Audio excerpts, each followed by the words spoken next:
একটা মানুষ কতটা জঘন্য হলে এই টাইপের কমেন্টসগুলো করতে পারে।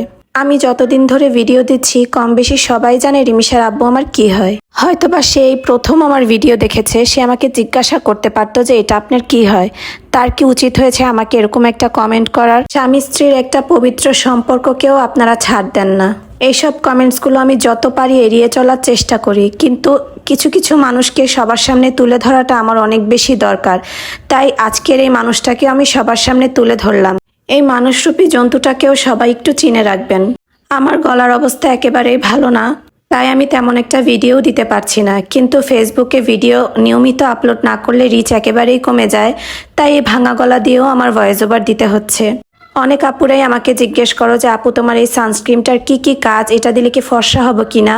তো আজকে তোমাদের জন্য এই ভিডিওটা। এই সানস্ক্রিনটা দিলে এই যে ইনস্ট্যান্টলি একটা ব্রাইটনেস চলে আসবে, এটা দেওয়ার সাথে সাথেই তোমাকে 2 থেকে 3 শেড ফর্সা দেখাবে। কিন্তু এটার মানে এটা না যে তুমি এটা দিতে দিতে ফর্সা হয়ে যাবে অনেক বেশি, কারণ এটা তো কোনো নাইট ক্রিম না যে এটা দিলে অনেক বেশি ফর্সা হবা। এটা আমাদের সূর্যের তাপ থেকে রক্ষা করে আর আমাদের স্কিনটাকে ড্যামেজ ফ্রি রাখে আর স্কিনটাকে আস্তে আস্তে হেলদি করে।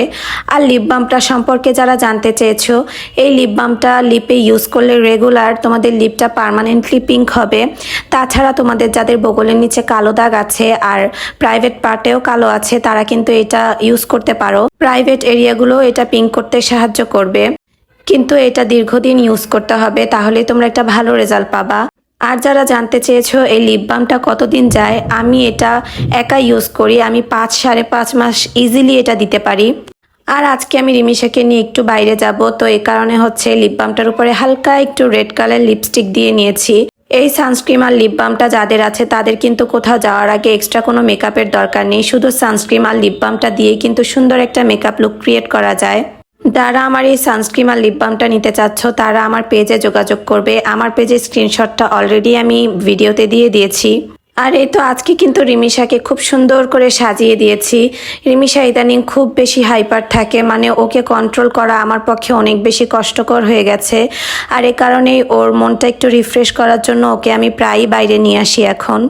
আর বাইরে আসলে ও একটু বেশি হাসি খুশি থাকে, তবে এখানে এসেও কিন্তু অনেক বেশি হাইপার হয়ে গিয়েছিল। এই যে আমি ওকে হচ্ছে মধু সিটির যেই হাউজিং এরিয়াটা আছে সেখানে নিয়ে একটু ঘুরতে এসেছিলাম, কিন্তু ও এখানে থাকবে না।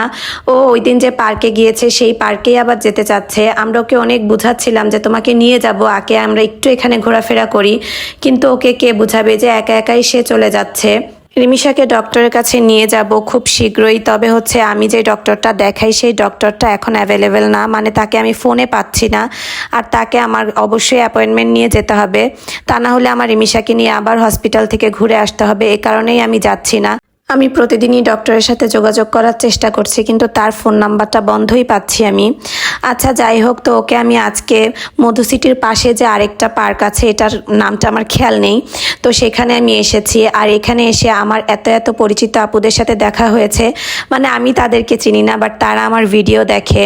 তো তারা দেখে অনেকেই রিমিশাকে অনেক আদর করেছে, আমার সাথে কথাবার্তা বলেছে। আর আমার গলাটা ভাঙা থাকাতে আমি সবার সাথে তেমন একটা কথাবার্তা বলতে পারিনি। যেসব আপুরা আমার সাথে দেখা হয়েছে বা কথা বলার চেষ্টা করেছো তাদেরকে অনেক বেশি ধন্যবাদ। আমি কখনোই ভাবতে পারিনি যে আমার ভিডিও এত এত মানুষরা দেখবে, যে যে কোনো পাবলিক প্লেসে গেলেই মানুষ আমাকে চিনতে পারে। আমার কাছে কিন্তু বেশ ভালো লাগে। আর এই যে রিমিশাকে এখন এই ক্যাঙ্গারুটাই উঠিয়ে দিয়েছি, ও এটাতে উঠে এত বেশি এনজয় করেছে। ও এই পার্কের সব রাইডে এর আগেও অনেকবার উঠেছে, তাই তেমন একটা এক্সাইটেড ছিল না। তবে এই রাইডটা হয়তো বা তারা নতুন ইনক্লুড করেছে, এই কারণে এটাতে এই প্রথমবার উঠেছে। আর উঠেই দেখেন ওর অবস্থা, ও এত বেশি খুশি হয়েছে।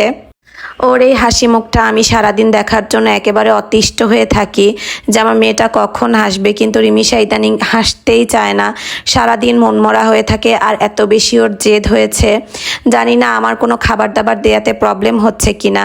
এখন ডক্টরের সাথে দেখা করেই আমি বুঝতে পারবো যে কি হয়েছে। আর এদিকে রিমিশার আব্বু সন্ধ্যাবেলা আমাদের পার্ক থেকে আসার সময় এই খাবার দাবার আমাদের জন্য নিয়ে এসেছে, কিন্তু এটার একটা অনেক বড় কাহিনী আছে যেটা কিনা আমি আজকের এই ভিডিওতে বলবো না, কারণ আমার ভিডিও এখন তেমন একটা নেই, শেষ হয়ে যাবে এখনই। তো আজকের ভিডিওটা এতটুকুই। সবাই ভালো থাকবেন, সুস্থ থাকবেন, আল্লাহ হাফেজ।